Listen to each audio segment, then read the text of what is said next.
तो दोस्तों, आज ही के दिन सेलिब्रेट होता है यूनाइटेड नेशंस का इंटरनेशनल ह्यूमन राइट्स डे। और इस साल का थीम है आर एवरीडे एसेंशियल्स। क्या आपको पता है राइट्स भी चार तरीके के होते हैं? चलिए मैं आपको समझाती हूँ। सबसे पहले होते हैं नेचुरल राइट्स। ये सिर्फ और सिर्फ इसी रीजन से एग्जिस्ट करते हैं कि आपने एज अ ह्यूमन बीइंग जन्म ले लिया है।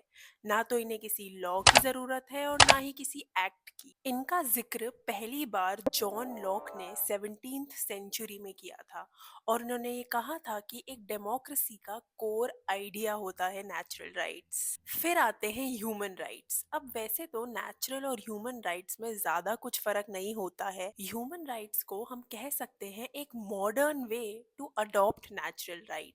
ये गवर्न किए जाते हैं यूडीएचआर 1948 से, जो प्रोवाइड करता है 30 बेसिक इंटरनेशनल ह्यूमन राइट्स। फिर आते हैं फंडामेंटल राइट्स जो कंट्री स्पेसिफिक होते हैं। जैसे इंडिया का कॉन्स्टिट्यूशन प्रोवाइड करता है फंडामेंटल राइट्स को पार्ट 3 में।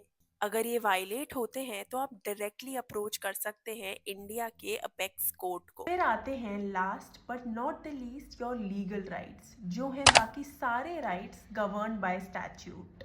Follow for more legal insights.